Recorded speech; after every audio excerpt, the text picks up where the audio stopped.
Hi everyone, welcome to my YouTube channel. ഇന്ന് നമ്മൾ വളരെ എളുപ്പത്തിൽ ഒരു ലെമൺ റൈസ് എങ്ങനെയാ ഉണ്ടാക്കുന്നതെന്ന് കാണിച്ചു തരാം. ഈ ലെമൺ റൈസ് എന്ന് പറഞ്ഞാൽ ഉണ്ടല്ലോ, നമ്മള് യാത്രക്കൊക്കെ പോകുമ്പോൾ കൊണ്ടുപോകാൻ ഒത്തിരി നല്ലൊരു റൈസാണ്. ഞാൻ പണ്ട് ബോംബെയിലായിരുന്ന സമയത്ത് എന്റെ അമ്മച്ചി ഇത് ഉണ്ടാക്കി ഞങ്ങൾക്ക് ട്രെയിനിൽ ഇരുന്ന് കഴിക്കാൻ ഉണ്ടാക്കി തന്നു വിടുമായിരുന്നു. അപ്പൊ ആ സമയത്തൊക്കെ ഈ ലെമൺ റൈസിന് അധികം കറികളുടെ ഒന്നും ആവശ്യമില്ല. സിമ്പിൾ ആണ്, പക്ഷെ പവർഫുൾ ആണെന്ന് പറഞ്ഞ പോലെ ഇതിന് ജസ്റ്റ് ഒരു ചമ്മന്തിപ്പൊടിയോ അങ്ങനെ എന്തെങ്കിലും ഒരു അച്ചാറിന്റെ പോലും ആവശ്യം ഇതിന് വരുന്നില്ല. അങ്ങനെയാണ് ഈ ലെമൺ റൈസ് ഉണ്ടാക്കുന്നത്. വളരെ സിമ്പിൾ ആണ്. എന്നാൽ നമുക്ക് ലെമൺ റൈസ് ഉണ്ടാക്കുന്നതിന് വേണ്ട ഇൻഗ്രീഡിയൻസ് എന്തൊക്കെയാണെന്ന് പറയട്ടെ.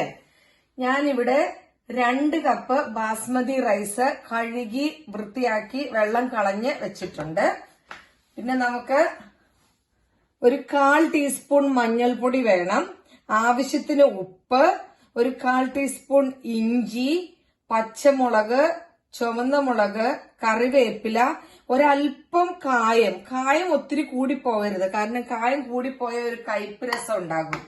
പിന്നെ നമുക്ക് ആവശ്യമായ കടുക്, നാരങ്ങ നീര് 2 ടേബിൾ സ്പൂൺ, പിന്നെ 1 ടീസ്പൂൺ കടലപ്പരിപ്പ്, 1 ടീസ്പൂൺ ഉഴുന്നുപരിപ്പ്, 1 ടീസ്പൂൺ കപ്പലണ്ടി, പിന്നെ നമുക്ക് കാഷ്യൂ, അതുണ്ടെങ്കിൽ മാത്രം ഇട്ടാൽ മതി. എന്റെ അമ്മച്ചിയൊക്കെ ഉണ്ടാകുന്ന സമയത്ത് ഇതൊന്നും ഇടാറില്ലായിരുന്നു, പക്ഷെ എന്റെ കയ്യിൽ ഉള്ളത് കൊണ്ട് ഞാൻ ഇടുകയാണ്.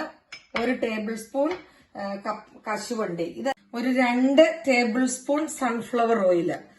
സൺഫ്ലവർ ഓയിലാണ് നമ്മൾ ഇത് ഉണ്ടാക്കുന്നത്. അത് വെളിച്ചെണ്ണയിൽ ഉണ്ടാക്കിയാൽ അത്ര ടേസ്റ്റ് ഉണ്ടാവില്ല. എല്ലാം കൂടെയാണ് നമ്മുടെ ഇന്ന് ലെമൺ റൈസിന് ആവശ്യമായ സാധനങ്ങൾ. ഇപ്പതേ നമ്മള് അരി വേവിക്കാൻ ആവശ്യമായ വെള്ളം വെച്ച്, വെള്ളം നന്നായി തിളച്ചിട്ടുണ്ട്. നമ്മൾ അതിലേക്ക് അരി ഇട്ട് കൊടുക്കുകയാണ്. വെള്ളം തിളച്ച് കഴിയുമ്പോൾ നമ്മൾ അരി ഇടുകയാണ്. അരി ഒരു 90% വെന്താൽ മതി കേട്ടോ. മുഴുവനും വെന്ത് കുഴഞ്ഞു പോകരുത്, കാരണം പിന്നെ നമുക്ക് അത് കടുക് പൊട്ടിക്കാനൊക്കെ ഉള്ളതാ. അപ്പൊ അതുകൊണ്ട് 90% വെന്താൽ മതി. ഇപ്പൊ അരി വേവിക്കുമ്പോൾ നമ്മൾ ആവശ്യമായ ഉപ്പ് ഇട്ട് കൊടുക്കണം. അരി വേവിക്കാൻ ആവശ്യമായ ഉപ്പ് നമ്മൾ ഇതിലേക്ക് ഇട്ട് കൊടുക്കുകയാണ്. ഇനി അവിടെ ഇരുന്ന് അരി വേവട്ടെ. ഒരു 90% വെന്താ മതി കേട്ടോ. ഇപ്പതേ നമ്മുടെ ബാസ്മതി റൈസ് നന്നായിട്ട് വെന്തിട്ടുണ്ട്. എന്നാ വെന്ത് കുഴഞ്ഞു പോയിട്ടുമില്ല. ഇത് കണ്ട ഒരു 90%. അപ്പതേ ഇങ്ങനെ ഇരിക്കും, ഇങ്ങനെ ഇരിക്കും. ഇനി നമുക്കിത് വാർക്കാം. നമ്മുടെ റൈസ് ഒക്കെ ചൂടാറി വന്നിട്ടുണ്ട്. ഇത് ചൂടോടുകൂടി ലെമൺ റൈസ് ഉണ്ടാക്കരുത്. ഈ റൈസ് എപ്പോഴും ചൂട് കുറഞ്ഞ, ഒട്ടും ചൂടുണ്ടാകാൻ പാടില്ല. തലേ ദിവസത്തെ റൈസ് ഒക്കെ എടുക്കുവാണെങ്കിൽ ഏറ്റവും ബെസ്റ്റ് ആണ് ഇതിന്. ഇതിപ്പോ നന്നായിട്ട് ചൂടാറിയിട്ടുണ്ട്. ഇനി നമുക്ക് ലെമൺ റൈസ് ഉണ്ടാക്കാൻ തുടങ്ങാം. നമ്മളൊരു ചീൻചട്ടി വെച്ചു, തീ ഓണാക്കി, ചട്ടി ചൂടായി കഴിയുമ്പോൾ നമ്മള് സൺഫ്ലവർ ഓയിൽ ഒഴിച്ചു കൊടുക്കുകയാണ്.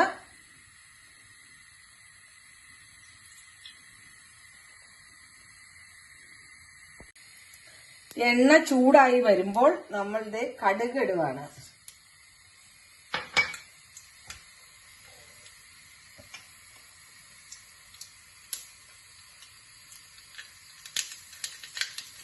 കടുക് നന്നായി പൊട്ടിക്കഴിയുമ്പോഴേക്കും നമ്മള് തീ വളരെ കുറച്ച് വെക്കണം. സ്ലോയിൽ വെച്ചിട്ട് നമ്മളിത് ഓരോരോ പരിപ്പിടാൻ പോവുകയാണ് കേട്ടോ.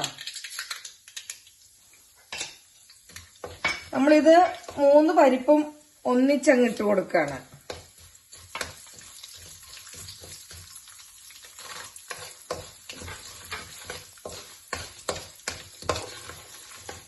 ഇതൊന്ന് ചെറു ചൂടായി കഴിഞ്ഞ് കഴിയുമ്പോഴാണ് നമ്മൾ കാഷ്യൂനട്ട് ഇട്ട് കൊടുക്കുന്നത്.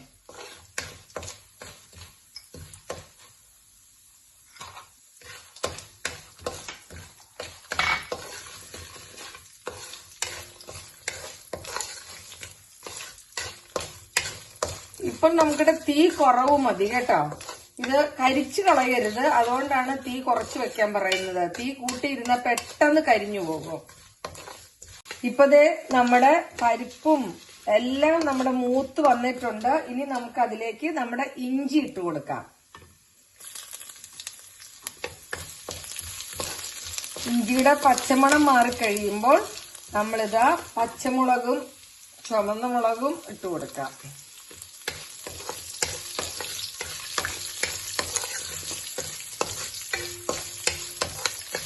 നമ്മുടെ പച്ചമുളകും ചുവന്ന മുളകും ഒക്കെ ഒന്ന് മൂത്ത് കഴിയുമ്പോഴേക്കും നമുക്ക് കറിവേപ്പില ഇട്ട് കൊടുക്കാം. ഇത് കഴിഞ്ഞ് കഴിയുമ്പോൾ നമുക്ക് ആവശ്യത്തിനുള്ള ഉപ്പിടാം. ഒത്തിരി ഉപ്പിടരുത്, കാരണം നമ്മൾ ചോറിൽ ഓൾറെഡി ഉപ്പിട്ടതാണ്. ഇനി നമുക്ക് തീ അങ്ങ് ഓഫ് ചെയ്യാം.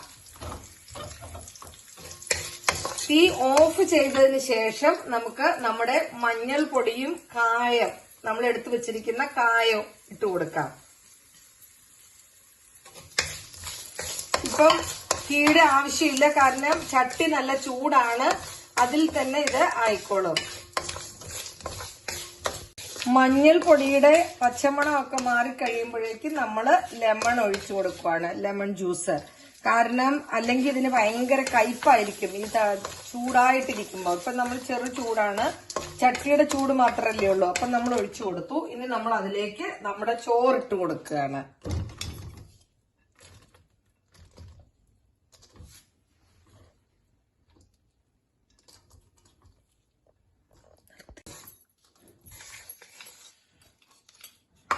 ഇനി നന്നായിട്ടൊന്ന് ഇളക്കി കഴിഞ്ഞാൽ സ്വാദിഷ്ടമായ ലെമൺ റൈസ് റെഡിയാണ്. ഈ സമയത്ത് നമുക്ക് ഉപ്പ് പാകത്തിനുണ്ടോ എന്ന് നോക്കാം. ഉപ്പില്ലെങ്കിൽ ഇട്ട് കൊടുക്കാം. ഈ ലെമൺ റൈസിന്റെ ഒപ്പം സത്യം പറഞ്ഞ കറിയുടെ ഒന്നും ആവശ്യമില്ല, കാരണം ഇതിന് ആവശ്യത്തിനുള്ള ഉപ്പുണ്ട്, പുളിയുണ്ട്, എരിവുണ്ട്. ഇതെല്ലാം ഉള്ളത് കൊണ്ടുണ്ടല്ലോ നമുക്ക് കറി ഇല്ലെങ്കിലും ഈ ലെമൺ റൈസ് നമുക്ക് കഴിക്കാം. നമുക്കിത് സെർവിംഗ് ഡിഷിലേക്ക് മാറ്റാം. അങ്ങനെ സ്വാദിഷ്ടമായ വളരെ എളുപ്പത്തിൽ ഉണ്ടാക്കാൻ പറ്റിയ ലെമൺ റൈസ് റെഡിയായി കഴിഞ്ഞു. ഇത് എല്ലാവരും ഒന്ന് ട്രൈ ചെയ്ത് നോക്കണേ. എന്റെ ചാനൽ ഇഷ്ടപ്പെട്ടാൽ ലൈക്ക്, ഷെയർ, സബ്സ്ക്രൈബ് ചെയ്യാൻ മറക്കരുത്. Thanks for watching.